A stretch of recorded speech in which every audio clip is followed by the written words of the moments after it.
एक गांव था जहां रामू अपनी पत्नी के साथ रहते थे। उसके पास एक गधा था और वह खाने पीने न मिलने की वजह से बहुत कमज़ोर हो गया था। वह ठीक से चल भी नहीं पा रहा था। रामू इसे ठीक तरह से खाना नहीं दे पा रहा था।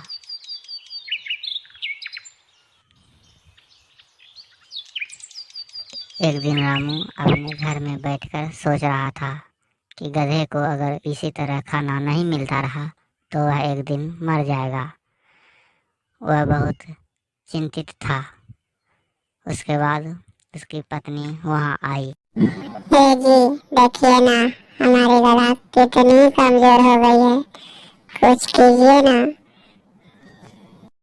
नहीं तो वह बहुत बीमार हो जाएगी। जल्दी से कुछ कीजिए ना।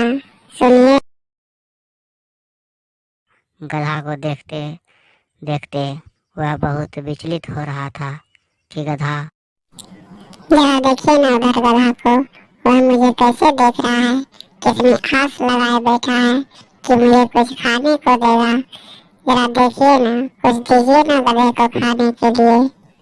वह गधा को कुछ खाने के लिए न देकर उसे खोल दिया करता था ताकि चर सके।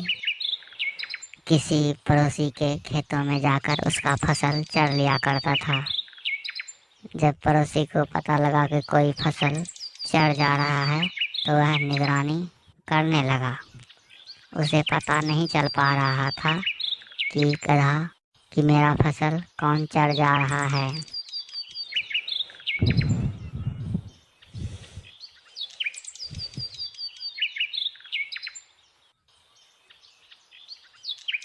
गधा बहुत चालाक था। वह चढ़ भी रहा था और वह खेत के मालिक को भी देख रहा था, कहीं आ तो नहीं रहा है। बहुत ही शातिर गधा था। गधा जल्दी जल्दी अपना पेट भर रहा था। एक दिन रामू अपने घर से जंगल की ओर जा रहा था।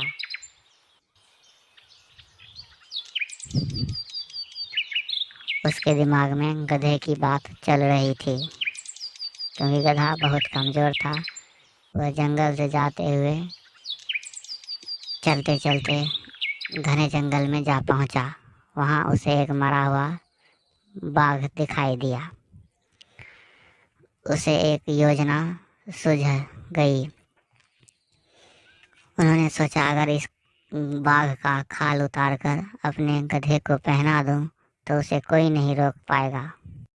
वह बाघ की खाल उतार कर अपने गधे को पहनाकर घर में वापस गया और उसकी पत्नी से बात की। उन्होंने कहा, मैंने बाघ की खाल गधे को पहना दी है, अब शाम को किसी के खेत में छोड़ देंगे और गधा चढ़ जाएगा। उन्हें अपनी पत्नी को गधे को दिखाया जो खाल पहनाया हुआ था। उसकी पत्नी पहचान नहीं पा रहा था कि गधा है। गधा खेत में गया और शेर के रूप में चर रहा था। पहले की भांति गधा शेर के रूप में भी बहुत चालाक था। वह चर भी रहा था और किसान को भी देख रहा था। उसे एक बूढ़ा आदमी ने देख लिया। गधे को एक गधे की आवाज़ सुनाई दी और आवाज़ सुनकर गधे की ओर चल दिया और गधे से मिलने लगा। यह सब उस बूढ़े आदमी ने देख लिया और गांव वालों ने जाकर बता दिया। अरे बेटा, मैंने गधे को शेर के रूप में चरते हुए देखा है। वह खेतों में चल रहा था। उसे एक गदही की आवाज सुनाई दी तो वह गदही की ओर चल पड़ा और वहां जाकर एक दूसरे को देख रहा था। हाँ भाई, यह गधा रामू का ही होगा। चलो मिलते हैं रामू से इसकी शिकायत करके। रामू मानने से मना कर दिया कि उसका गधा है। फिर सभी ग्रामवासी एक रास्ते पर खड़ा था। उसी रास्ते से गधा आ रहा था। गधा बहुत डर गया क्योंकि सभी के हाथ में हथियार था। हथियार देखकर गधा अपनी असली रूप में आ गया। इंसान को कभी भी अपनी सच्चाई नहीं छुपानी चाहिए, नहीं तो उसे भुगतना ही होता है।